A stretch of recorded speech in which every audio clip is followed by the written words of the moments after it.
jërë ngeen jëf mbokki téléspectateur u ATV comme ni ngeen ko gisee tey jii ñi ngi taxaw ak coachu Dabo mi nga xamante ni moom mooy coachu Demba Diop FC bi club bi nga xamante ni ren gii nii def na ay preuve am fii nii ci diwaanu Mbour moo taxoon tey waa ATV def déplacement ñëw ba ci moom tey jii bëgg ko laaj quelques questions ci li nga xamante ni moom moo di club Demba Diop FC bi coach ñu ngi lay nuyu. maa leen di fay. tey jii nii est-ce que mën nga présenter wu d'abord. waaw man la Mbaye Dabo donc di directeur technique départemental football Mbour et en même temps aussi directeur technique Demba Diop football club parce que bon président bi foofu mooy entraîneur Demba Diop football club El Hadj Seck lu tudd suñu benn boy vraiment bu fa yàgg lool et puis qui est en train de faire du bon travail man nag maa nekk ci ginnaaw vraiment di leen jàppale. mais coach ren gis nañ ne Demba Diop FC dem na tey ba yegg fi nga xamante ni moom moo di D2 loolu noonu lan lay def ci yéen. waaw satisfaction hein satisfaction et puis mu gën ñoo jox fit gën ñoo jox aussi ay certitude que fi ñu teg suñu tànk ak programme bi ñu tegoon programme bu baax la parce que man bi may ñëw Demba Diop maag le nouveau président Ibrahima Niang on s'était donné rendez-vous dans 5 ans ñu yóbbu équipe bi Ligue Pro parce que mi ngi woon ci amateur waaw yàlla def dans 4 ans ñu indi ko. Ça veut dire que fi ñu teg suñu tànk ak le programme bi ñu établir vraiment c'est un bon programme parce que yëpp loolu mooy njàngat bi ci gën a am solo et maintenant lu tax defuñu ko 5 ans ñu def ko 4 ans ça aussi jàngat bu am solo la donc moo tax vraiment satisfaction la et puis di sant yàlla aussi parce que je sais que mën nga am programme bu baax mais bu ci yàlla jugul loxoom aussi je pense que yenn réussite bi nga bëgg aussi souvent doom moo tax vraiment on a un bon programme yàlla aussi jàppale ñu ci programme boobu. mais yoon bi metti woon na trop kam parce que bu ñu xoolee fii nii Mbour club yu ci mel ni tey jii nii MPC grand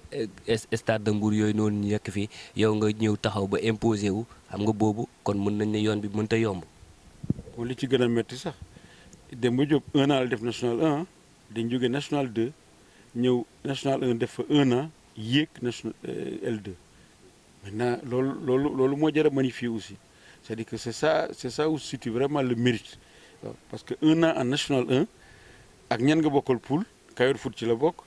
Ngor ci la bokk Lusitana ci la bokk Jamono ci la bokk Saloum ci la bokk donc des équipes yoo xam ne vraiment y a même pas photo entre ñoom ak Demba Diop waaw moo tax may la jàngat bi tax ma am satisfaction mooy gëm li ñuy liggéey te gëm ni aussi fu ñu teg suñu tànk foofu la waaw parce que vraiment on a de très jeunes joueurs. Maintenant, sous nos chances, maintenant, on n'a pas de vedettes, on n'a pas de stars, on n'a pas de très grands joueurs, mais on a un collectif très discipliné, collectif boo xam ne ñoom ñëpp ils tirent vraiment dans la même direction. collectif buy tirer dans la même direction léegi tey jii gis nañ ne ku waxtu football tey wax wàllu financement ak yooyu noonu Demba Diop FC comme ni nga ko waxee d'ailleurs sax seen siège ñun xamaguñ fan la xam nga tey jii nii seen budget tey Demba Diop FC ci match yi naka ngeen ko doon préparé ba xam dafa am ku nekk seen ginnaaw di leen jàppale wala da ngeen a signé en partenariat avec d'autres clubs comme ni ko defee yenn centres yeeg yooyu noonu yéen lan mooy seen secret ko ci côté boobu noonu. waaw c'est très bien très bonne question parce que ñu bëri yaakaar nañu Demba Diop vraiment am nañ xaalis mais vraiment yàlla kese moo ñu sutural c'est que force Demba Diop nag il faut le dire on ne communique pas beaucoup te aussi li ñu naqari ak li ñu neex ñu bëri xamuñu ko waaw tous nos problèmes on les gère en famille et on les gère ensemble mais au plan finance pratiquement il faut le dire on n'a rien du tout hein Demba Diop moo gën a tuuti subvention ci club bu Mbour yi Demba Diop daaw rek 500 000 lañu ko doon jox subvention au niveau de la mairie ren lañ yaakaar nañ ko yokk tuuti vu les performances yi équipe bi def donc foofu la ñuy vraiment saluer président ma wax Ibrahima Niang mi dëkk Dakar ñëw vraiment ñëw am envie jàppale ñu au niveau de Mbour parti waa moo ci def xaalisam y a aussi des bonnes volontés qui sont à Mbour ñoo xam ne vraiment fu ñu amee problème ils n'hésitent pas à mettre la main dans la poche waaw xam naa ne bu ma nekkoon fi di lim dina compliqué mais dinañ tollu jotaay boo xam ne on est obligé ñu def liste boobu ñu lim leen pour nit ñi xam ne à Mbour y a des gens vraiment qui sont là pour jàppale ñi nga xam ne vraiment bëgg nañ def mais yàlla deful aussi seen loxo jot seen ginnaaw waaw. ci wàllu kii bi siège Demba Diop FC ak tey jii nii ci collaboration ak yeneen club yi loolu est-ce que mën nga ñu ci leeralal tuuti. ah non foofu moom je suis à l'aise parce que pratiquement on a de très bons rapports avec tous les clubs de Mbour amuñu benn problème waaw vraiment on a de très bons rapports on communique bien mais je sais que Jambar moom c'est notre partenaire Jambar moom pratiquement vraiment waxuma sax en terme ay match amicaux wala yenn liggéey ñuy def ak ñoom sax mais vraiment je sais que ñu jege lañ et puis ñoo xam ne aussi souvent nos meilleurs produits ñoom lañ leen di jox donc pratiquement ñoom ñooy jël suñu meilleurs produits et là vraiment et puis ils nous appuient ci fànn yu bëri mais avec les autres clubs aussi muy Stade muy MPC avec tous les autres clubs muy Kër Madior on a de très bons rapports vraiment foofu moom vraiment il faut dire que sant yàlla waaw. ci seen siège bi tey jii nii manque de moyens moom moo leen teree wut siège boobu ba léegi wala lan moo leen gàllankoor pour ngeen am siège parce que club bu mel ni Demba Diop FC ci yoon jamono ji ñu toll nii dafa war a tey am siège fu ko gars yi di fekk si saa su ne. non li nga wax non tu as parfaitement raison je sais que daaw nekkuloon suñu priorité parce que on s'est dit que le peu d'argent bi ñu doon am on préférait def ko ci condition de performance pour les joueurs mais bu ñu demee Ligue Pro nag il faut que mu changer parce que dafay bokk ci décor équipe bi donc vraiment day loo xam ne on va régler ça tout de suite avant le démarrage du championnat pour que équipe bi am siège am adresse bu leer donc ba nga xam ne li nga wax dëgg la boo ñëwee seet si ko sax vraiment dina la mën a dalal foo xam ne au moins di nga ko ci gën a mën a respecter mais ni ñuy demee nii c'est ça bu dee amateur on accepte mais bu dee Ligue Pro je sais que il faut que ñu changer foofu et je sais que ñu ngi ciy xalaat aussi. mais ci wàllu tey jënd jour ak jaay jour ak yooyu noonu yéen waa Demba Diop FC est-ce que yéen a ngi ci def marché yooyu noonu wala. bon jënd jour moom mën a wuñ ko wax parce que amuñu xaalis mais pratiquement fii aussi li fi xew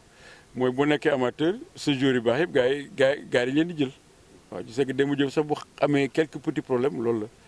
donc suñu jour yu baax yi chaque année vraiment gars yi leen di jël souvent doo mën a opposé wu parce que amateur nga nekk waaw yaakaar nañ nag ren comme dañuy dem pro je pense que suñu joueurs yi je pense que duñu gaaw a demee noonu parce que dinañ changer au plan finance ba nga xam ne dinañ yaakaar ne dinañ mën a téye ay joueurs waaw mais je sais que téye joueurs fii aussi dafa metti on l'a tenté mais chaque année il y a 2 ou 3 éléments qui partent et puis souvent ce sont nos meilleurs éléments et on est chaque fois en train de reconstituer une nouvelle équipe mais ren yaakaar nañ ne ak yéeg bi vraiment je sais que dinañ gën a waxtaan ak booy ñu toog et maintenant le peu bi ñu am ñu séddoo ko ak ñoom parce que coow li aussi ñoom ñoo ko liggéey quoi. mais seen rapport ak yeneen club bu